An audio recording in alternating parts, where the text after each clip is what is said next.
بسم اللہ الرحمن الرحیم۔ السلام علیکم۔ بنی اسرائیل میں دو بھائی تھے جن میں ایک مسلمان تھا اور دوسرا کافر۔ دونوں دریا کے شکاری۔ کافر بت کو سجدہ کرتا تھا، مگر جب مچھلیوں کے لیے جال دریا میں ڈالتا تو اس قدر مچھلیاں اس میں آ جاتی تھیں کہ اس کو کھینچنا مشکل ہو جاتا، مگر مسلمان کے جال میں صرف ایک ہی مچھلی آتی تھی اور اسی پر صبر کے ساتھ خدا کا شکر ادا کرتا تھا۔ اتفاقاً ایک روز اس مسلمان کی بیوی اپنے مکان کی چھت پر گئی تو اس کی نظر کافر کی بیوی پر پڑی جو زیور اور بہترین لباس سے آراستہ تھی۔ یہ دیکھ کر اس مسلمان کی بیوی کے دل میں وسوسہ پیدا ہوا کہ کاش میں بھی ایسی ہی ہوتی۔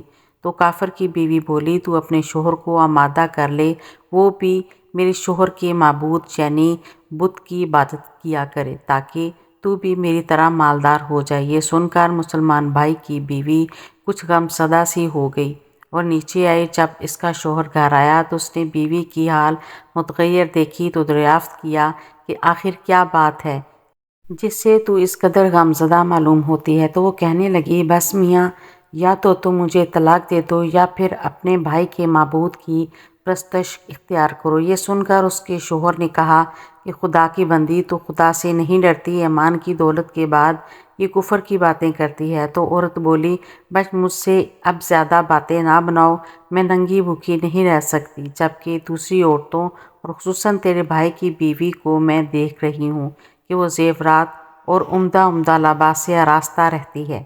جب اس مرد مومن نے دیکھا کہ عورت تریاحٹ پر اتر آئی ہے اور اس کا اصرار حد سے بڑھ چکا ہے تو اس نے عورت کو تسلی دی، کہا، اچھا، گھبرانے کی ضرورت نہیں ہے، میں کل سے کاریگروں اور مزدوروں میں جا کر محنت کر کے تجھے روزانہ 2 درہم دیتا رہوں گا، تو اس سے اپنی حالت درست کر لینا۔ یہ سن کر عورت کو کچھ تسکین حاصل ہوئی اور سویرے ہی وہ مرد مومن مزدوری کی تلاش میں نکلا، لیکن کہیں سے مزدوری نہ ملی۔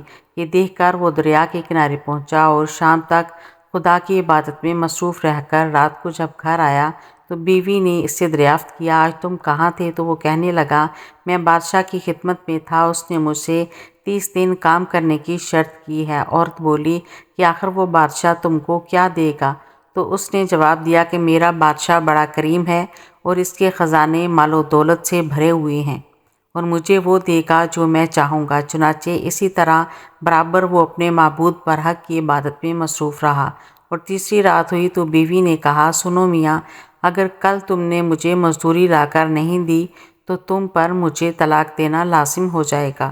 یہ سن کر اس کو کسی قدر پریشانی لاحق ہوئی اور تیسری صبح کو اس نے ایک یہودی سے کہا، تم مجھے مزدوری پر لگا لو گے؟ یہ سن کر یہودی کہنے لگا کہ ہاں، تم کو مزدوری تو مل جائے گی، لیکن شرط یہ ہے کہ میرے پاس تمہارے کھانے پینے کا کوئی انتظام نہ ہوگا۔ چنانچہ وہ مرد مومن روزہ کی نیت کر کے یہودی کے ساتھ ہو لیا اور حق تعالیٰ کے حکم سے حضرت جبرائیل 29 اشرفیاں ایک نورانی طباق میں لے کر اس کی بیوی کے پاس پہنچے اور کہنے لگے، میں بادشاہ کا قاصد ہوں، اسی نے یہ اشرفیاں لے کر مجھ کو تیرے پاس بھیجا ہے اور فرمایا ہے کہ تیرا شوہر ہمارے کام میں تھا، ہم نے اس کو نہ چھوڑا یہاں تک کہ اسی نے ہم کو چھوڑ دیا اور یہودی کے پاس چلا گیا۔ اگر وہ ہمارا کام کرتا تو ہم اس کو اور زیادہ اجرت دیتے، بس یہ ایک اشرفی کی کمی اس وجہ سے ہوئی ہے۔ چنانچہ وہ عورت ان میں سے ایک اشرفی لے کر بازار گئی جس پر کلمہ شہادت لکھا ہوا تھا۔ صراف نے 1000 درہم اس کی قیمت عورت کے حوالے کر دی اور جب شام کو وہ مرد مومن گھر واپس آیا تو عورت نے اس سے دریافت کیا، آج تم کہاں تھے؟ اس نے کہا کہ آج میں ایک یہودی کے کام پر گیا ہوا تھا۔ تو بیوی کہنے لگی کہ آخر بادشاہ کی خدمت ترک کر کے تم دوسرے کی خدمت کیوں کرتے ہو؟ پھر اس کو اشرفیوں کا واقعہ سنایا، جس کو سن کر وہ مرد مومن روتے روتے بے ہوش ہو گیا اور جب اس کو ہوش آیا تو بیوی سے کہنے لگا، افسوس کہ میں نے بادشاہ دو جہاں کی خدمت کا حق اپنے اوپر لازم نہ کیا۔ اس کے بعد اس شخص نے عورت کو چھوڑ دیا اور پہاڑوں پر چلا گیا جہاں خدا کی عبادت میں ہی مصروف رہ کر اس کا انتقال ہو گیا۔ حق تعالیٰ اس پر اپنا رحم فرمائے، آمین۔